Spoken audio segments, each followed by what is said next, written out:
Hello and नमस्ते everyone. आज की वीडियो उन लोगों के लिए है जो AIPGT की तैयारी कर रहे हैं।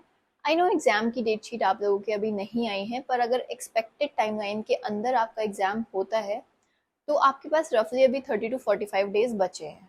और सबसे पहले मैं एक बात क्लियर करना चाहती हूँ कि ये उन वीडियोस के जैसा नहीं है जहाँ आपको सजेस्ट किया जाएगा कि आप रोज 10 घंटे पढ़ाई करिए, 1000 MCQ सॉल्व करिए या फिर पूरा का पूरा सिलेबस रिवाइज करने बैठ जाइए। हर स्टूडेंट की प्रिपरेशन अलग होती है। कुछ लोगों का अभी सिलेबस कंप्लीट हो गया होगा, कुछ लोगों का नहीं हुआ होगा। इसलिए मैं आपको कोई अनरियलिस्टिक टारगेट या कोई मैजिकल नंबर नहीं देने वाली हूँ। तो मैं सिर्फ उन टॉपिक्स पे बात करूंगी जो हर AIPGT एस्पिरेंट को लास्ट के बचे हुए वीक्स में करनी ही चाहिए।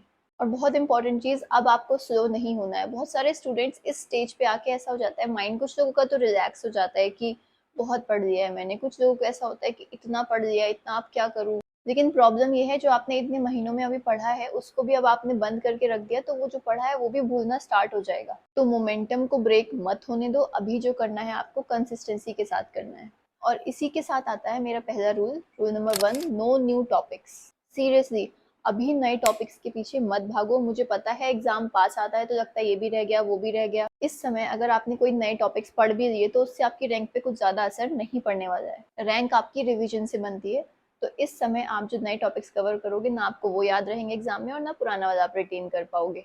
जो ऑलरेडी पढ़ लिया है उसको स्ट्रॉन्ग बनाओ। ये टाइम एक्सपेंशन का नहीं है, कंसोलिडेशन का है। Rule number 2, MCQs। और यहाँ मैं एक चीज स्पेशली बोलना चाहती हूँ कि थ्योरी पढ़ लेना और क्वेश्चन सॉल्व कर पाना दो अलग अलग चीजें हैं। कभी कभी ऐसा होता है कि आप पूरा चैप्टर कवर कर लेते हो, आपको लगता है अच्छे से आपको सब समझ आ गया है, फिर आप MCQ सॉल्व करने बैठते हो और आपको रियलाइज होता है कि कॉन्सेप्ट अप्लाई कैसे करना है यही नहीं पता लग रहा है। इसलिए MCQ प्रैक्टिस बहुत इंपॉर्टेंट है, लेकिन सिर्फ MCQ करने बैठ जाओ ऐसा भी नहीं करना है। उसका एनालिसिस करना बहुत जरूरी है। मैं आपको कोई यहाँ फिक्स टारगेट नहीं देने वाली हूँ कि आपको इतने दिनों में इतने MCQs करने हैं, एक हफ्ते के अंदर 2000 कर दो या कुछ भी इस तरीके का। अगर आपने 500 MCQs लगाए हैं और एक और बच्चे ने 2000 MCQs सॉल्व किए हैं, लेकिन उसने प्रॉपर एनालिसिस नहीं किया, रैंडमली बस टिक करते चले गया, और आपने प्रॉपर एनालिसिस किए, तो आपका काम उससे ज्यादा बेहतर है। जो भी क्वेश्चन गलत हो उसे मार्क करो, उस कॉन्सेप्ट को आइडेंटिफाई करो और उस कॉन्सेप्ट को अच्छे से जाके एक बार रिवाइज कर लो। पूरा चैप्टर खोल के पढ़ने बैठने की जरूरत नहीं है। और जितने प्रीवियस ईयर क्वेश्चंस आप कर सकते हो, पॉसिबल है जितना आपके लिए उतने कर डालो, क्योंकि कुछ टॉपिक्स ऐसे हैं जो 100% श्योरिटी के साथ मैं आपको बता रही हूँ कि एग्जाम में उन कॉन्सेप्ट से क्वेश्चन आता ही आता है। अगर आपने कुछ सालों के क्वेश्चन पिछले सॉल्व कर रखे हैं तो आप पता होगा वो टॉपिक्स कौन से हैं। रूल नंबर 3, एनालिसिस करनी कैसे है, अब मैं आपको वो समझाऊंगी। MCQs आप सॉल्व कर रहे हो, बहुत अच्छी बात है, लेकिन अगर आपने उसके बाद प्रॉपर एनालिसिस नहीं की है तो उसका कोई फायदा नहीं होगा। हर मॉक टेस्ट के बाद देखो कौन से टॉपिक्स आपके वीक हैं, कौन से सब्जेक्ट्स में से कौन सा टॉपिक बार बार रिपीट हो रहा है, आपकी एक्यूरेसी कहाँ ड्रॉप हो रही है, टाइम कितना वेस्ट हो रहा है। ये सब चीज़ें नोट करो। कोई एक लॉग बुक या एरर बुक लेके अपनी एक छोटी सी डायरी में लिखना स्टार्ट कर दो। ये लॉग बुक आपके एग्जाम तक बहुत काम आने वाली है। Rule number 4, prioritise your health. Please burnout नहीं होना है। मुझे पता है अभी प्रेशर बहुत ज़्यादा है, लेकिन अगर आप सही से सो नहीं रहे हो, कॉन्स्टेंटली एग्जॉस्टेड हो, स्ट्रेस्ड हो, तो आपकी रिटेंशन पे बहुत अफेक्ट होगा। एट द एंड आपका दिमाग ही है जिसकी आपको सबसे ज़्यादा ज़रूरत होगी एग्जाम में।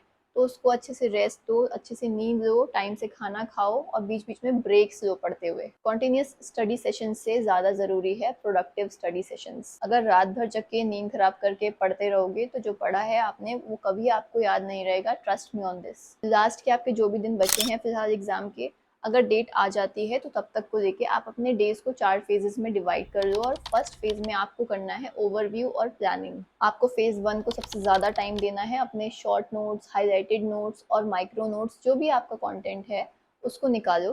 पूरे सिलेबस का आपको एक ओवरव्यू लेना है, आइडेंटिफाई करना है स्ट्रॉन्ग टॉपिक्स अपने, वीक टॉपिक्स अपने, कौन कौन से हाई यील्ड टॉपिक्स हैं जो एग्जाम में आ रहे हैं रिपीटेडली, और कौन से ऐसे टॉपिक्स हैं जिनको छोटे से टॉपिक्स में से कई क्वेश्चन आने के चांसेस होते हैं। कुछ ऐसे भी टॉपिक्स होते हैं तो उनको भी ध्यान रखना है। ये सब आपको थोड़ा सा बोरिंग लग सकता है, लेकिन ये आपकी फाउंडेशन है आपकी पूरी स्ट्रैटेजी की कि आगे के डेज को आपको कैसे यूटिलाइज करना है। सेकंड फेज है आपका फिक्स योर वीक एरियाज। अब आपको वीक टॉपिक्स पर फोकस करना है। जो आपके कॉन्सेप्ट बार बार गलत हो रहे हैं रिपीटेडली, उनको स्ट्रॉन्ग करो। पूरा नया नोट्स बनाने नहीं बैठ जाना है आपको। जो आपके वीक कॉन्सेप्ट्स हैं उनको एक बार स्टडी कर लो, उनके शॉर्ट पॉइंटर्स बना लो। फिर है फेज 3, इसमें आपको करने हैं MCQs एंड मॉक टेस्ट। जैसे कि मैंने ऑलरेडी आपको बताया, टेस्ट तो आपको देना ही देना है, साथ में एग्ज़ाम के बाद बैठ के एनालाइज करना है कि कहाँ आपसे गलती हुई है। अगर आपने 2.5 घंटे में या 3 घंटे में एक पेपर सॉल्व किया है तो आपके एटलीस्ट 1-1.5 घंटा अगला यूज़ होना चाहिए उस पेपर को एनालाइज करने के लिए कि उसमें आपसे कहाँ कहाँ गलती हुई है। समझने की कोशिश करो कि नॉलेज इशू था, टाइम मैनेजमेंट में दिक्कत हुई, या क्वेश्चन को समझने में आपसे कोई गलती हो गई। रियलाइज़ करो कि क्या मिस्टेक आपसे हुई। ये सब चीज़ें आपको एग्जाम के लिए प्रिपेयर करेंगी। लास्ट है फेज 4। इसमें आपको रैपिड रिकॉल करना है, कुछ भी नया नहीं, सिर्फ रिकॉल, सिर्फ रिवीजन। अपने स्टार मार्क किए हुए points, highlighted notes, charts, table, श्लोक जो इंपॉर्टेंट है, ये सारी चीज़ें। और पूरे श्लोक को आपको रटने नहीं बैठना है। एग्जाम में आपसे कोई नहीं कहेगा कि आपको वहाँ बैठ के श्लोक लिखना है, आपको सिर्फ आइडेंटिफाई करना आना चाहिए। श्लोक में से कोई ऐसा कीवर्ड पकड़ लो जिससे आपको पता लग जाए कि कौन से कॉन्सेप्ट या कौन से डिजीज़ का है, किस जगह से है, कौन से चैप्टर से है, कौन सी बुक से है, कौन सी संहिता से है। आपको बस एक कीवर्ड पकड़ के रखना है और दिमाग में एक नोट बना लेना है अपने कि ये मैंने कहाँ देखा था। और ये सारी चीज़ें करने के लिए आपको डेली डिसिप्लिन मेंटेन करना होगा। हर रात सोने से पहले नेक्स्ट डे की टू डू लिस्ट बना के रखो और अगले दिन सुबह उठ के एग्जैक्टली उसी लिस्ट को फॉलो करो। ये नहीं सोचना है सुबह उठ के अरे यार आज क्या पढूं। डिसीजन फटीग को अवॉइड करना है। कुछ हफ्तों की बात है, एग्जाम आपका खत्म हो जाएगा। और इस बीच अगर आपकी डेट शीट आ जाती है तो एग्जाम से एक दिन पहले आपको कुछ नहीं पढ़ना है, खुद को रिलैक्स रखना है, हैवी रिवीजन भी नहीं करने बैठना है। अपना टाइम इस तरीके से ऑर्गेनाइज करो कि आप एग्जाम के एक दिन पहले बिल्कुल फ्री हो जाओ। अगर एग्जाम सेंटर आपका दूर है तो ट्रैवल की प्लानिंग अपनी पहले से क्लियर रखो। और अगर सेंटर पास भी है तो भी अपने लास्ट डे को काम रखना है। जैसे कंप्यूटर या लैपटॉप खोल के हम रिफ्रेश करते हैं ना एक बारी, ताकि सिस्टम थोड़ा स्मूथ चले, वैसे ही आपके ब्रेन को भी एक बार रीसेट करने की ज़रूरत है। इतने दिन से आप पढ़ रहे हो तो एक दिन आप थोड़ा सा रिलैक्स करो ताकि एग्जाम में आप अपना बेस्ट दे पाओ। और लास्ट में सिर्फ एक बात, अगर आपको लगता है कोई आपका टॉपिक रह गया है या आपका सिलेबस 100% कंप्लीट नहीं हुआ है, आई नो ऐसा लगता है बहुत बच्चों को और ऐसा होता है, पैनिक नहीं करना है। ये आपको अकेले नहीं लग रहा है, ये हर बच्चे को सेम फीलिंग है। तो अभी क्या करना है, उन टॉपिक्स के पीछे मत भागो जो आपने नहीं पढ़े हैं। जो ऑलरेडी लिखा है, पढ़ा है, उसको रिवाइज करो। और अगर आपने ये सब चीज़ें फॉलो की, अगले 30 to 45 डेज आपने अच्छे से डिसिप्लिन में निकाल दिए तो आप अपना रैंक में जेन्युइन डिफरेंस नोटिस करेंगे। और मैं जल्दी ही एक और वीडियो अपलोड करूंगी जिसमें हम एग्जाम डे की स्ट्रैटेजी को डिस्कस करेंगे। क्वेश्चन पेपर कैसे अटेम्प्ट करना है, टाइम मैनेजमेंट कैसे करना है और कौन कौन सी मिस्टेक्स आपको अवॉइड करनी है एग्जाम वाले दिन। वीडियो अगर आपको हेल्पफुल लगा हो तो लाइक कर देना, अपने फ्रेंड्स के साथ शेयर कर देना। और कोई क्वेश्चंस हो तो आप कमेंट में पूछ सकते हो। See you in the next one.